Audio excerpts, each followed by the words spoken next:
Chapter 30 For a Close Shave. So what do we do now, Graham?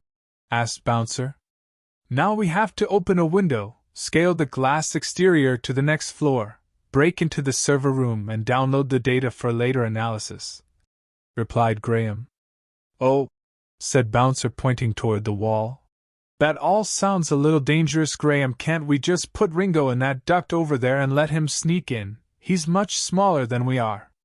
Once again Bouncer surprised Graham with his clarity of vision. Yes, Bouncer, that would be much simpler and safer, he replied, smiling to himself. A few minutes later Ringo was doing the thing he does best, being small and sneaky, and scuttling through air-conditioning ducts with speed and efficiency.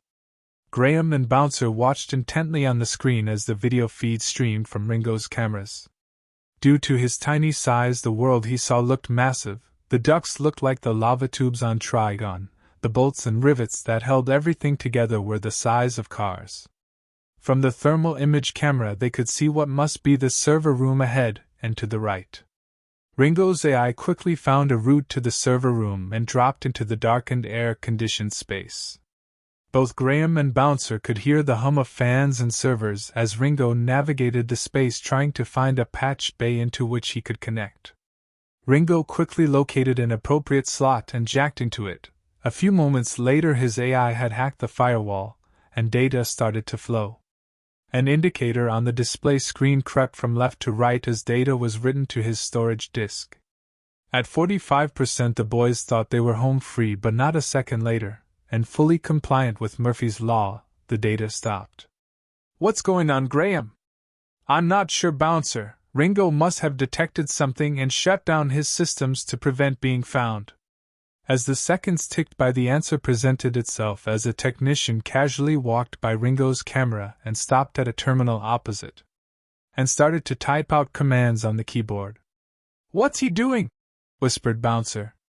I think it's just some routine housekeeping, Bouncer, and there's no need to whisper. We're safe where we are. It's Ringo I'm worried about. For the next 5 minutes the boys sat tensely watching the technician's back. The screen he looked at was completely obscured. Over the audio channel they heard something. Nigel, where are you? Nigel appeared to be the guy in front of them. Slowly he turned and walked away for a second. The screen before him was finally visible. The routine maintenance he was carrying out, it seemed to be nothing more than Angry Birds. Hi Paul, what's the problem? Nigel responded to the unseen voice. You're not playing Angry Birds again, are you? No, of course not, replied Nigel, as he quickly returned to the terminal view and closed the game down before walking off again. I was checking the dump files, you know, day-to-day stuff. Good. I'll be checking the log files later, so you better watch your backside, if I found out you were.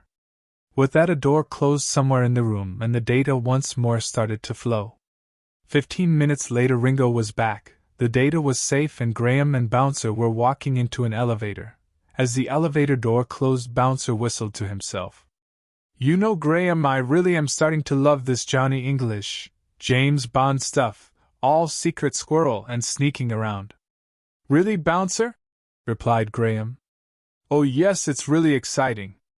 As the two friends left Sollars Towers to return to their base, they could not wait to see what they have found and where in the world it will lead them next.